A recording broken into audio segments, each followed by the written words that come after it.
Alors, bonsoir à chacun. Voilà, alors je vais vous parler du thème de la gratitude. Et pour ce thème, eh bien voilà, je me suis librement inspirée d'un livre du père Lionel Dahl, et puis aussi de livres du père Pascal Hide, et puis d'autres voilà, d'autres articles. Et comme plan, il y aura donc une introduction.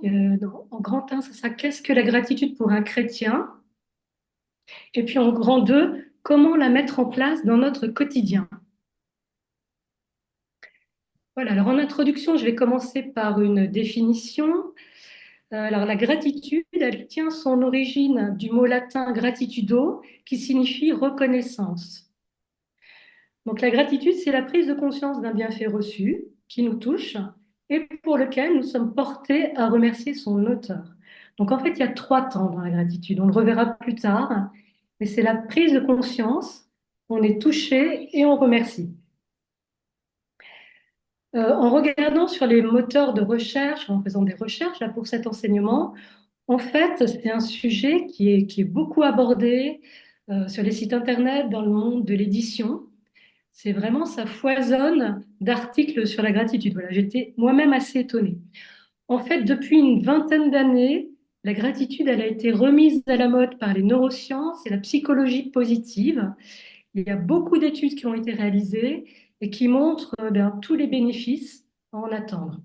Voilà, donc beaucoup de choses, hein, beaucoup d'études. Alors, dans cette perspective, on va dire un peu profane, qui ne sera pas la nôtre, mais voilà, que je cite quand même en premier, eh bien, la gratitude, c'est un sentiment. On va remercier les personnes, la nature, la chance, la vie. Donc, du coup, la gratitude, eh bien, elle est recherchée pour ses bienfaits, pour le bien-être qu'elle apporte. En fait, elle répond à une recherche d'accomplissement personnel, d'accomplissement de soi, de bonheur, alors qui sont des recherches tout à fait légitimes, et on comprend très bien. Voilà. Mais simplement, on peut se dire qu'elle reste partielle. Pourquoi? Eh bien, parce que, en fait, elle ne remonte pas jusqu'à leur source véritable, en tout cas quand on est chrétien. Voilà, elle ne remonte pas jusqu'à la foi en Dieu. Donc, ça reste à un niveau naturel. Et c'est Saint Jean-Paul II qui nous dit, l'homme n'est pas capable de se comprendre lui-même à fond sans le Christ. Il ne peut saisir ni qui il est, ni quelle est sa vraie dignité, ni quelle est sa vocation, ni son destin final. Il ne peut comprendre cela sans le Christ. Voilà. Alors du coup, eh bien, chez les chrétiens, qu'est-ce qui se passe? Est-ce qu'on en parle, etc. Eh bien oui, chez les chrétiens, on en parle pas mal depuis quelques années. Il y a aussi pas mal d'ouvrages, d'enseignements. Voilà, c'est vraiment un sujet aussi voilà, qui a été abordé. Et par exemple, le père Pascal Hide nous dit, si la psychologie fait de la gratitude un sentiment, la tradition chrétienne elle en fait un acte, voire une vertu. Voilà, donc pour la tradition chrétienne, la gratitude, c'est pas simplement un sentiment, comme nous dit la psychologie, mais c'est un acte, voire une vertu. Alors pourquoi? Eh bien parce que pour le chrétien, la gratitude, en fait, elle est au cœur de sa vie chrétienne. Voilà. Dans la vision chrétienne du monde, Dieu a tout créé par amour. En fait, vous savez, on dit que tout sort de lui. En fait, Dieu étant sorti pour créer le monde, et tout y retourne. In fine, tout retournera à Dieu. Voilà, donc il y a Dieu qui sort, voilà, tout sort de lui et tout y retourne. Donc finalement, l'œuvre la plus propre de Dieu, c'est de répandre ses bienfaits. Et l'œuvre la plus propre de la création, c'est de se répandre en action de grâce. Ça, c'est Philon d'Alexandrie qui le dit. Alors ça veut dire pour nous, euh, en fait, voilà, c'est retourner en action de grâce tout ce que nous avons reçu en grâce. Voilà. Et c'est gagnant-gagnant, parce que la grâce attire la grâce. Donc voilà, c'est très bien. Alors, ça rejoint en fait notre vocation fondamentale en fait à la louange, hein. Vous savez, avec ce distinguo qu'on fait, la louange, on loue Dieu pour ce qu'il est, et puis l'action de grâce, on loue Dieu pour les bienfaits, voilà, qu'il nous procure, voilà, qu'il nous donne. Donc, action de grâce, gratitude, c'est très très proche. Et puis, gratitude et louange, c'est vraiment des attitudes extrêmement proches, voilà, qui se nourrissent l'une et l'autre et qui forment ce qu'on appelle, on en parle beaucoup aussi, des cercles vertueux. C'est un cercle vertueux. Pourquoi? Parce que louer, ça va nous aider à être dans la gratitude. Et être dans la gratitude, ça, voilà, ça fait que notre cœur voilà, se laisse de plus en plus de se transformer par la grâce. Enfin, comment parler de gratitude et ne pas parler de l'Eucharistie? Vous savez que c'est le mot Eucharistie, ça vient du grec Eucharistein, qui signifie rendre grâce, remercier. Alors, l'Eucharistie, c'est vraiment le sacrifice d'action de grâce au Père. On le remercie pour tous ses bienfaits, pour la création, la rédemption, la sanctification. L'Eucharistie, eh bien, vraiment, c'est un lieu où on rend grâce, puisqu'il y a le sacrifice du Christ est rendu présent pour chacun de nous. Et dans l'Eucharistie, on peut nous-mêmes nous offrir en retour, en gratitude. C'est notamment le moment de l'offertoire. Et puis, dans l'Eucharistie, eh bien, on est appelé à devenir d'autres Christ, hein, à la louange de gloire du Père. Donc, ça nous interroge aussi, en tout cas, moi, ça m'a interrogé en travaillant ce thème, à ma façon de vivre l'Eucharistie. Comment j'y suis? Est-ce que je rends grâce au Père? Voilà. Donc, on peut se poser cette question. Comment est-ce qu'on est présent euh, dans l'Eucharistie? Voilà. Et puis, je vais finir par voilà, pour cette première partie, par cette phrase de Saint Paul. Alors, vous savez, toute la Bible, elle est traversée du thème de la gratitude, en fait, de la louange, de l'action de grâce. C'est vraiment un thème omniprésent, transversal, voilà. Et notamment cette phrase de Saint Paul dans 1 Thessaloniciens 5,16, soyez toujours dans la joie, priez sans relâche, rendez grâce en toutes circonstances, c'est la volonté de Dieu à votre égard dans le Christ Jésus. Donc, voilà. Donc ça participe au dessein de Dieu sur notre vie. C'est vraiment qu'on lui rende grâce, qu'on lui rende gloire. Alors, à contrario, le péché le plus grave, selon saint Ignace, c'est l'ingratitude. Vous savez, dans l'Ancien Testament, Dieu se plaint beaucoup de son peuple, il se plaint beaucoup de son ingratitude. En fait, Dieu poursuit son peuple de son amour, de ses bienfaits, et le peuple se détourne, l'oublie, voilà, se tourne vers les idoles, les Baals, les citernes lézardées. Hein, et on va chanter ça dans les impropères, enfin, si on les entend. Vous savez, c'est mon peuple, que t'ai-je fait pour que tu m'oublies? Hein, voilà. Donc vraiment, dans l'Ancien Testament, Dieu se plaint de son peuple, et à juste titre. Et puis quand on parle d'ingratitude, en tout cas moi, directement, ça m'y a fait penser, je pense à ce message de Jésus à Sainte Marguerite Marie à Paray-le-Monial. Voilà. Lors de la grande apparition de juin 1675, il va dire: voilà ce cœur qui a tant aimé les hommes. Et pour reconnaissance, je ne reçois de la plupart que des ingratitudes par leur irrévérence et leur sacrilège, et par les mépris et les froideurs qu'ils ont pour moi dans ce sacrement d'amour, donc dans l'Eucharistie.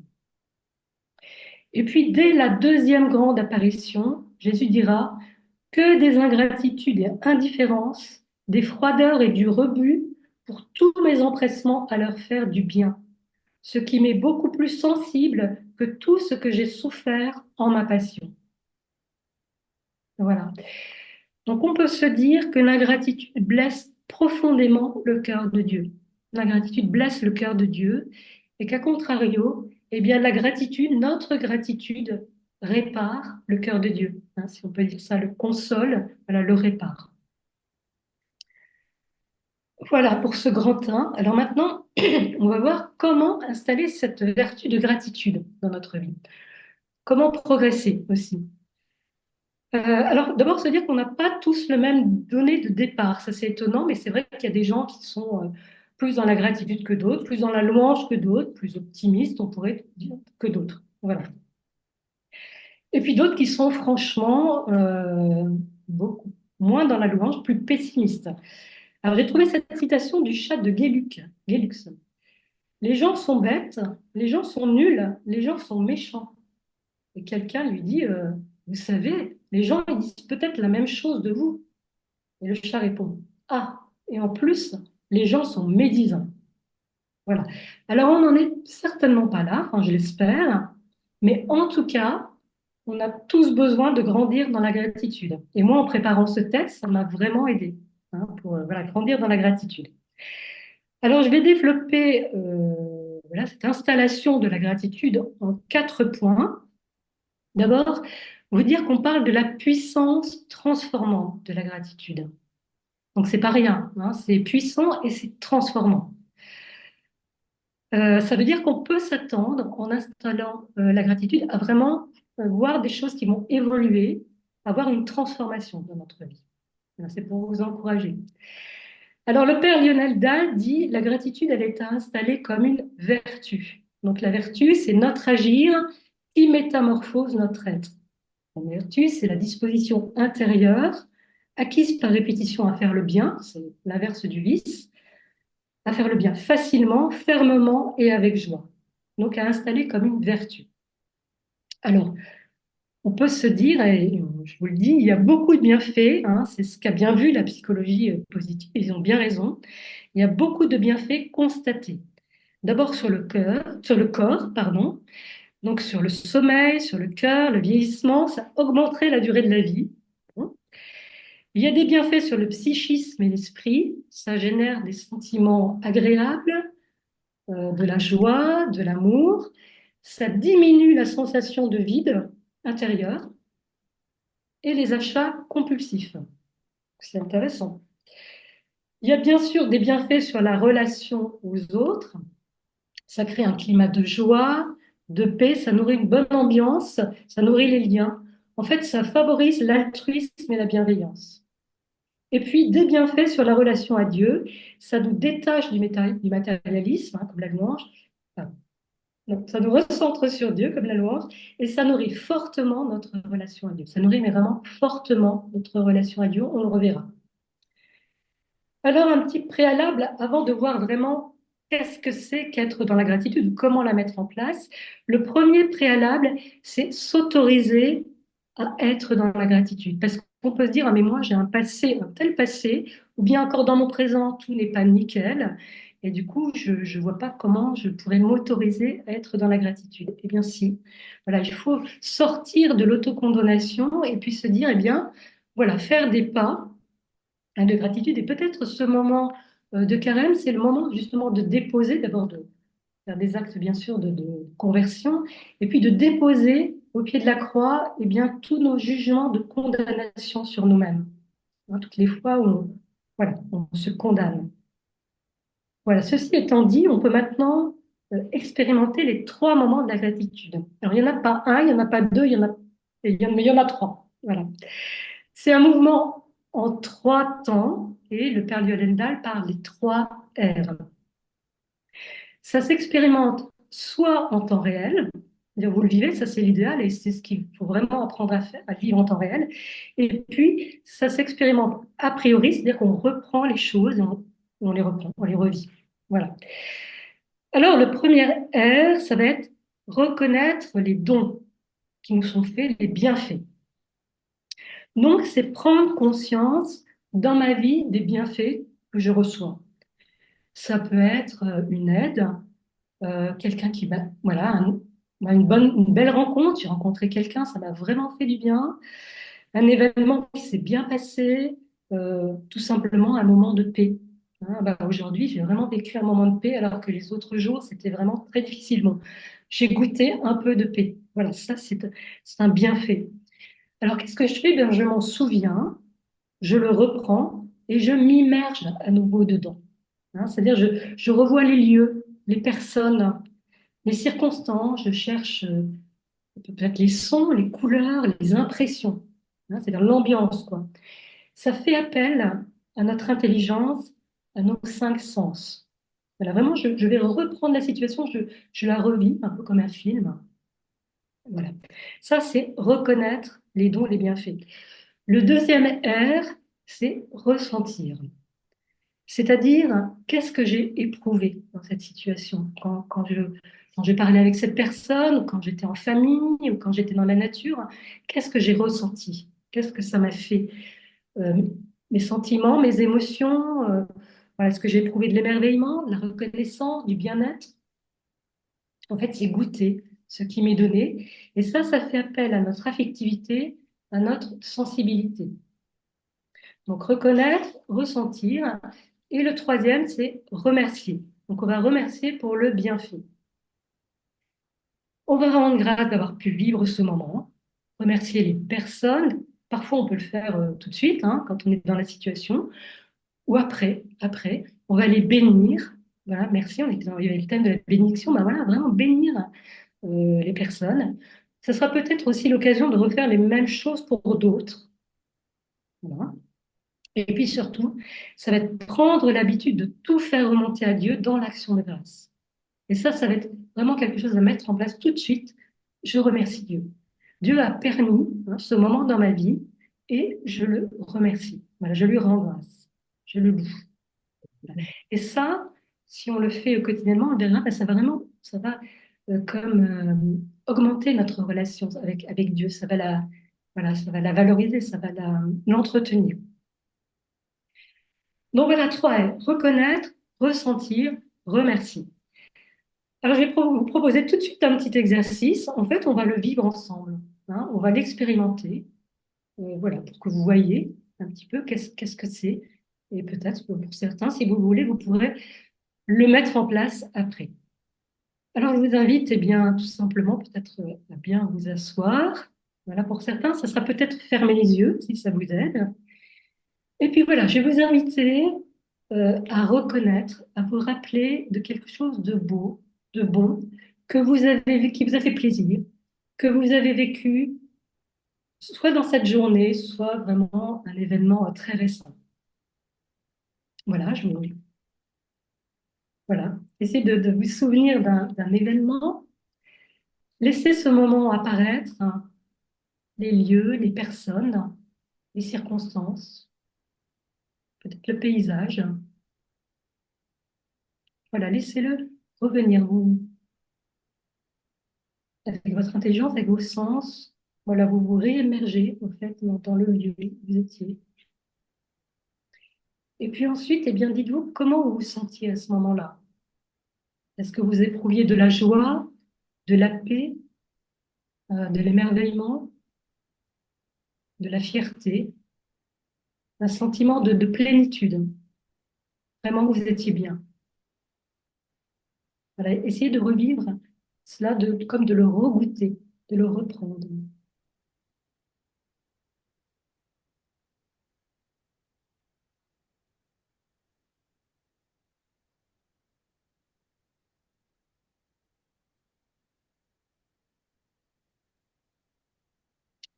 Et puis, je vous invite maintenant eh bien, à remercier peut-être les personnes qui ont peut-être permis ce moment voilà, que vous avez vécu. Et puis, remercier Dieu, voilà, qui a permis que vous puissiez vivre ce moment.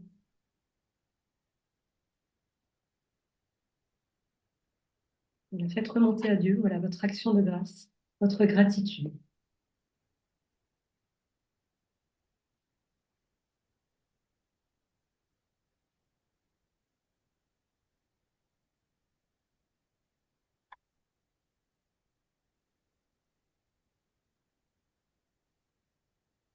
Alors, reconnaître, ressentir, remercier. Alors, ça, c'est vraiment quelque chose, vous savez, la vertu, c'est vraiment la répétition qui va créer la transformation. La vertu, elle va se met en place par entraînement.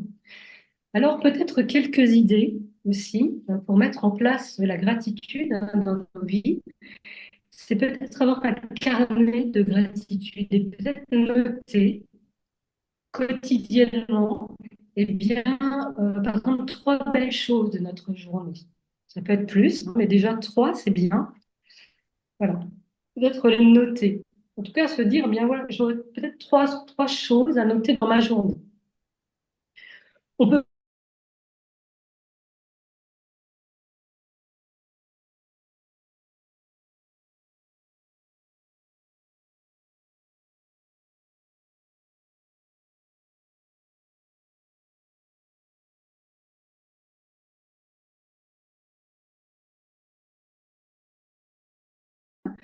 quels, quels ont été les bons moments de l'année passée.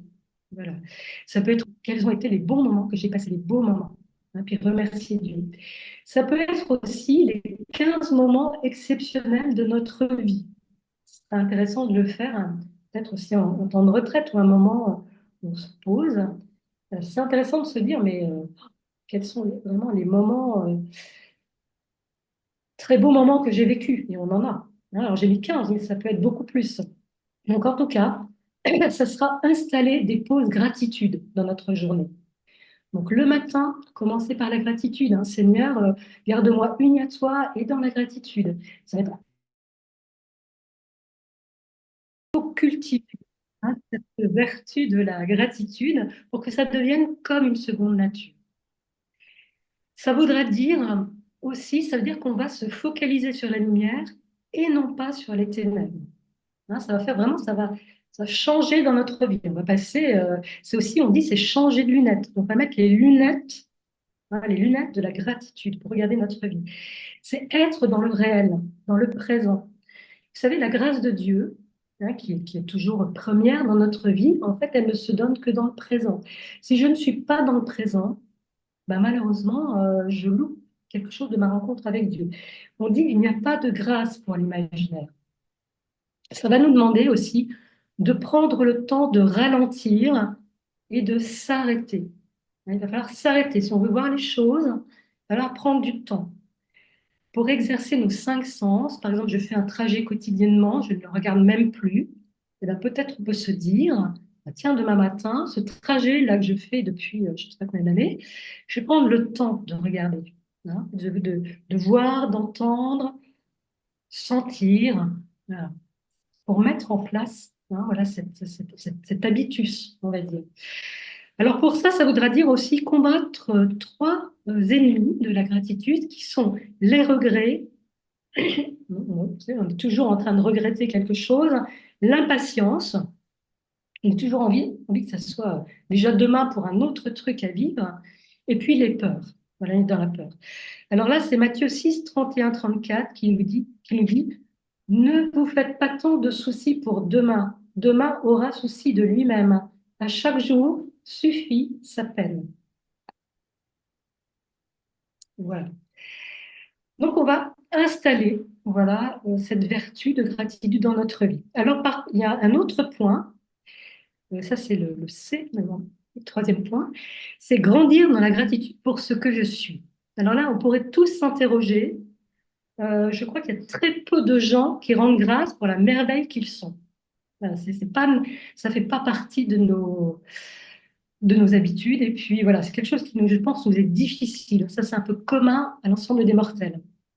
Et pourtant, le psaume 138 nous dit, c'est toi qui m'as formé les reins, qui m'as tissé au ventre de ma mère. Je te rends grâce pour tant de prodiges, merveilles que je suis. Voilà, nous sommes des merveilles pour Dieu. Alors là aussi, il y a des ennemis, hein, dans la gratitude pour ce que nous sommes. D'abord, il y a la comparaison et la jalousie. On voudrait être ce que l'autre est ou avoir ce que l'autre a. Voilà. Quelque part, ça veut dire qu'on ne connaît pas notre propre don. On ne sait pas nos talents. Hein, on n'a pas reconnu véritablement ce que nous sommes. Donc la comparaison, la jalousie, la répétition de paroles négatives, l'entretien d'une vision négative de notre histoire personnelle. Vous savez, c'est le hamster dans sa roue, c'est notre roue de malheur. Et certes, on peut avoir, effectivement, certains ont des passés bien plus lourds que d'autres. Et c'est difficile d'en sortir parfois pour se faire aider, et ça c'est vrai, hein. Et voilà, c'est que cette répétition, cet entretien d'une vision négative, eh bien, ne nous aide pas, hein. Et du coup, pour être dans la gratitude, il faudra à un moment donné, eh bien, quelque part, faire un chemin, alors à notre rythme, un chemin inverse. Ça voudrait dire, eh bien, voilà, remplacer les paroles mauvaises par des paroles de bénédiction. Vous savez, on dit qu'il faut 7 paroles de bénédiction pour une parole mauvaise. Ça veut dire aussi accueillir l'amour de Dieu dans notre vie, faire régulièrement de l'amour, voilà, de l'amour de Dieu dans notre vie, des choses concrètes. Et puis se réjouir de ses réussites, marquer ses réussites, hein, ses petites réussites. Il faut commencer par du petit. une petite réussite par jour, une petite victoire par jour, et sans les marquer, voilà, s'en réjouir. Puis il y aurait certainement d'autres choses à dire. En tout cas, voilà, grandir dans la gratitude pour ce que je suis. Ensuite, et ça va être le quatrième point, on est dans un monde anxiogène.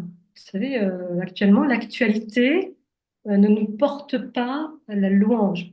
En tout cas, c'est pas tout à fait naturel. Et puis, on peut même se dire, ben, c'est inconvenant, indécent d'être dans la gratitude. Donc, on va se dire ça. Eh bien, pas du tout. Parce qu'en fait, nous pouvons nous appuyer sur les promesses de Dieu, notamment les promesses, bien sûr, bibliques de Dieu, les vérités de Dieu, qui nous permettent d'être dans la gratitude en toutes circonstances. Alors, je vais vous en citer 5, mais il y en a bien d'autres. Et vous pouvez bien sûr prendre les vôtres et faire votre relevé des promesses de Dieu. Voilà. La première, c'est que le monde est dirigé par Dieu qui est bon. Voilà, le monde est dirigé par Dieu qui est bon. Ce qu'on appelle, vous savez, la divine providence. Le monde est mené par la divine providence.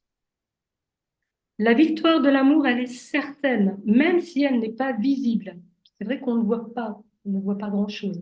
Mais la victoire de l'amour, elle est certaine, même si elle n'est pas visible. Par sa toute-puissance, Dieu est capable de tirer un bien d'un mal. Voilà, Dieu est capable de tirer un bien d'un mal. Dieu m'aime d'un amour éternel et me poursuit de sa miséricorde. Dieu me donne sa grâce à chaque instant et veut mon bonheur. Conclusion, rien ne peut nous séparer de l'amour de Dieu qui est en Jésus-Christ. Ça, c'est Romains 8, 31. Rien ne peut nous séparer de l'amour de Dieu qui est en Jésus-Christ. Alors, je vais finir et conclure par 2 témoignages de personnes qui ont vécu à un siècle de distance. Alors d'abord, ça va être la poétesse auxerroise Marie-Noël, qui est de la première moitié du XXe siècle, et qui raconte dans ses notes intimes comment elle a fait évoluer son examen de conscience du soir en des litanies du merci, ce qui est assez audacieux au début du XXe. On était plutôt à se regarder à la fin de la journée, ben, voilà, quels ont été, qu'est-ce qui s'est mal passé, ou qu'est-ce que, voilà, tous mes regrets, ce qu'il faut faire aussi, je ne le dis pas, mais voilà. Donc elle a retourné. Alors vous allez voir comment. Au temps où je voyais noir, je musais après chaque péché, à fouiller et récurer ma conscience pleine de péchés. Maintenant, je fais autrement mes comptes du soir. Je ne cherche plus mes tâches, mais mes dettes. Je réalise en mon cœur tout ce que j'ai reçu d'autrui au cours de la journée. Toute cette menue bonté, ou grande, de l'homme qui m'a fait l'aumône en chemin, depuis le prêtre qui m'a dit la messe du matin, et jusqu'à la bonne femme qui a cueilli dans son jardin, pour ma soupe, une poignée d'oseille. Mes bienfaiteurs de chaque instant, je les rappelle tous à moi dans ma prière avant le sommeil. Pour eux tous, je chante mes laudes du soir, mes litanies du merci. Et mes comptes faits, toutes choses en ordre, je m'endors doucement là-dessus, joignant dans mes mains pleines de peu la bonté de Dieu à la grâce de l'homme. Je crois bien que cet exercice de reconnaissance si confiant, si affectueux, doit faire plaisir à Dieu autant qu'à moi-même, bien plus que jadis mes fouilles de conscience. Si j'étais mère abbesse ou simplement mère de famille, je l'enseignerais à mes enfants. Voilà, Marie-Noël. Et puis, le deuxième témoignage, c'est Sœur Catherine, qui est ermite dans les Alpes actuellement, depuis plus de 25 ans. Alors, elle dit dans son deuxième livre qui s'appelle La joie du réel, pour entrer en oraison, il y a plusieurs façons. La première consistant à rendre grâce. Prendre conscience de ce que Dieu, de ce que la vie nous donne de bon, établi dans de bonnes dispositions. Cette entrée en matière, répétée chaque jour pendant plusieurs années, devient un réflexe naturel qui rejaillit non seulement dans la pratique spirituelle, mais aussi irrigue toute la vie, ce qui est le but. Au passage, Cela devient un réflexe aussi pour toute rencontre. On se retrouve spontanément dans la gratitude pour ce qu'est la personne rencontrée. Pour entrer en oraison, c'est une bonne méthode. C'est une disponibilité au dialogue secret avec Dieu. Voilà donc deux témoignages différents sur l'examen de conscience et puis voilà, comment entrer dans la gratitude par le biais de la gratitude, par l'action de grâce. Voilà, et bien en conclusion, ce que je nous souhaite de mieux, et bien c'est voilà, de progresser dans la gratitude. Je crois on a toujours à progresser